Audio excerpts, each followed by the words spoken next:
Hello everyone, welcome back to LTX classes.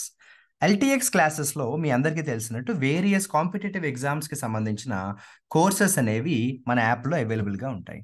అందులో ఒక ముఖ్యమైన కోర్స్ ఇంగ్లీష్ ఇన్ఫినిటీ. చాలామంది అడుగుతుంటారు ఇంగ్లీష్ కోసం సపరేట్గా ఏదైనా కోర్స్ ఉందా అని. వారి కోసమే ఈ ఇంగ్లీష్ ఇన్ఫినిటీ.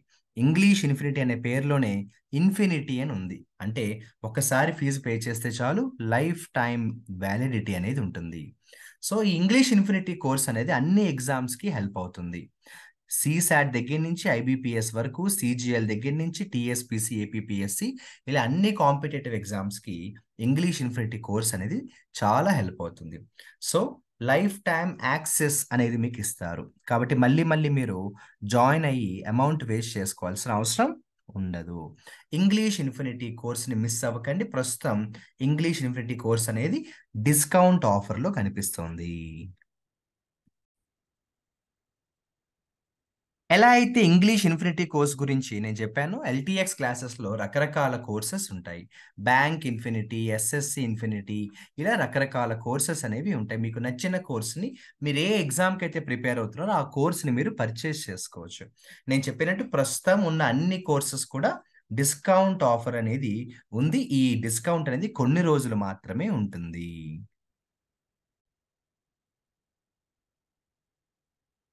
ఇక మన ఎల్టీఎక్స్ క్లాసెస్లో వొకాబులరీలోకి వెళ్ళిపోతే కొన్ని ముఖ్యమైన వొకాబులరీ మనం ఈరోజు డిస్కస్ చేద్దాము.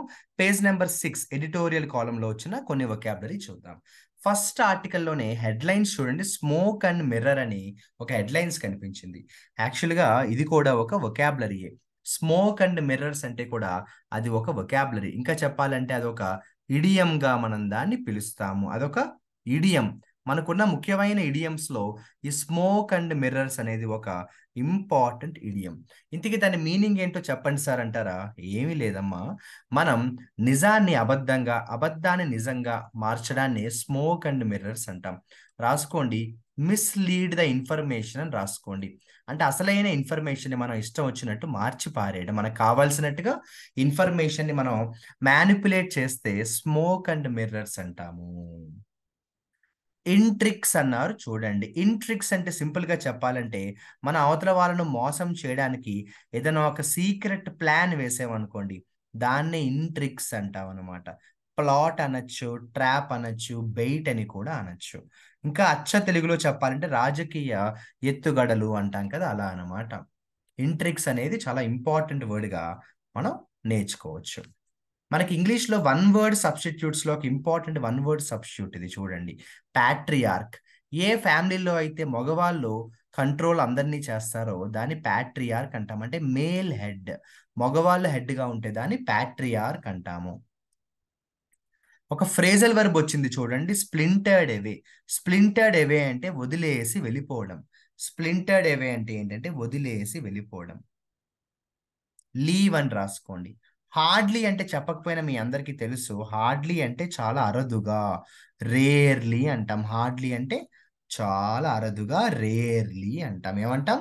రేర్లీ.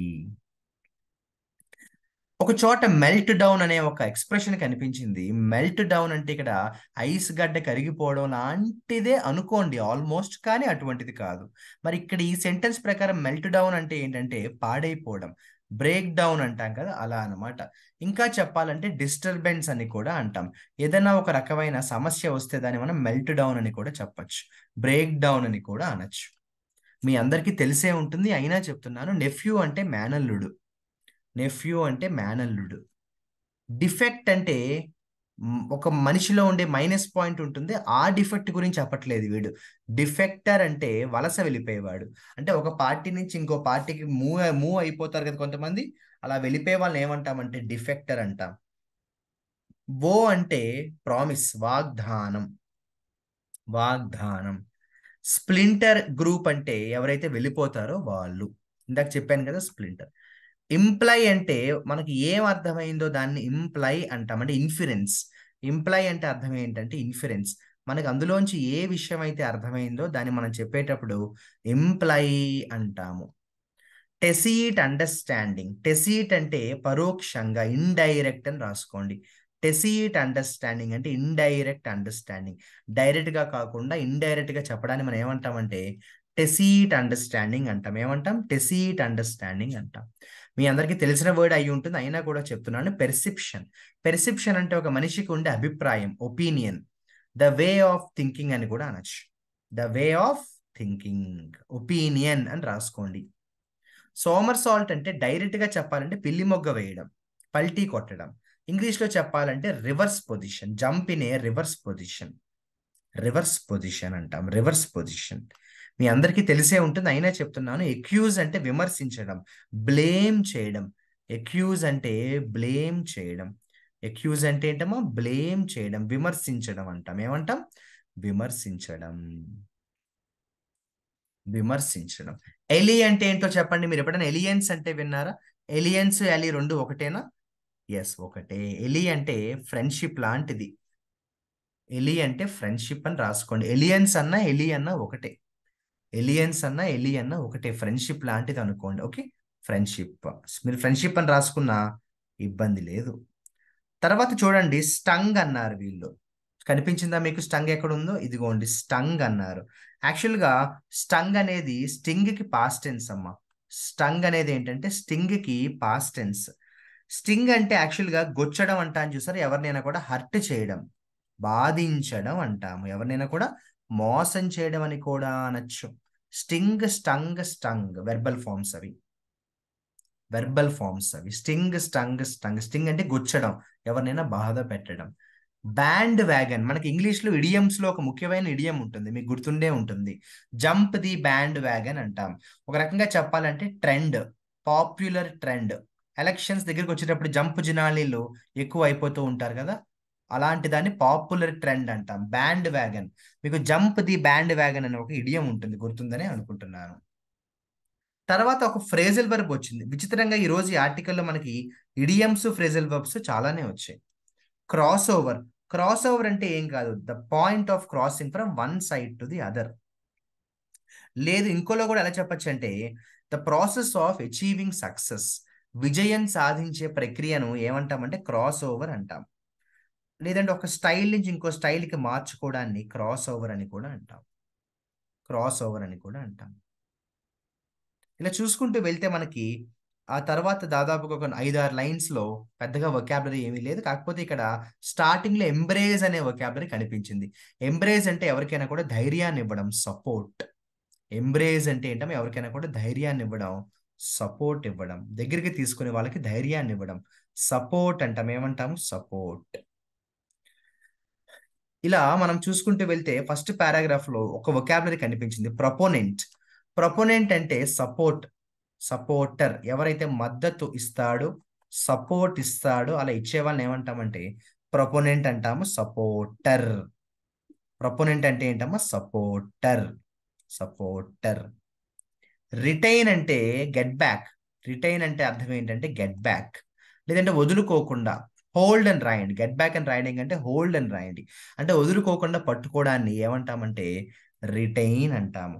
వదులుకోకుండా పట్టుకోవడాన్ని ఏమంటామంటే రిటైన్ అంటాము. రిటైన్,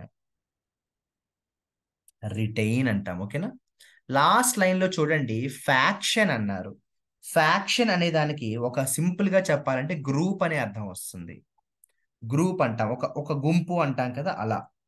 ఇంకొక రకమైన అర్థం ఎలా వస్తుందంటే గొడవ, డిసెంట్ అని కూడా రాసుకోండి.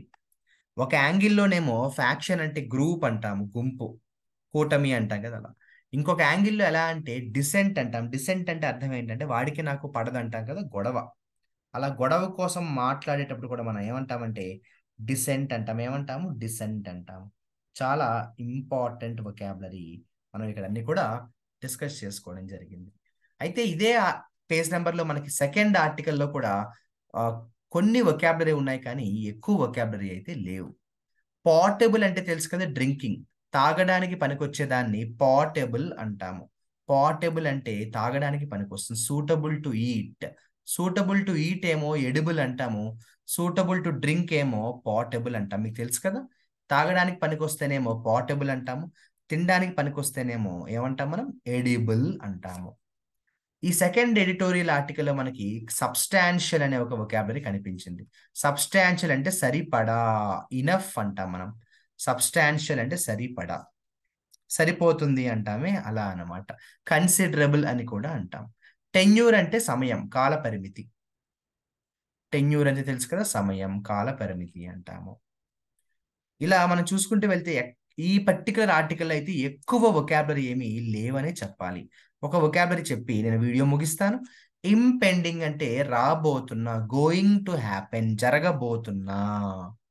ఇంపెండింగ్ అంటే జరగబోతున్నా. Going to happen, going to happen ఇది జరగబోతోంది అంటామే, దాన్నే ఇంపెండింగ్ అంటాం. ఇన్సిగ్నిఫికెంట్ అంటే పెద్దగా ఇంపార్టెంట్ కాదు, అంత ప్రాముఖ్యత లేదు. ఇన్సిగ్నిఫికెంట్ అంటే లెస్ ఇంపార్టెంట్ అంటాం. ఇన్సిగ్నిఫికెంట్ పెద్దగా ఇంపార్టెంట్ కాదు, లెస్ ఇంపార్టెంట్. రిలయబిలిటీ అంటే ఆధారపడడం. రిలై అంటే ఆధారపడడం.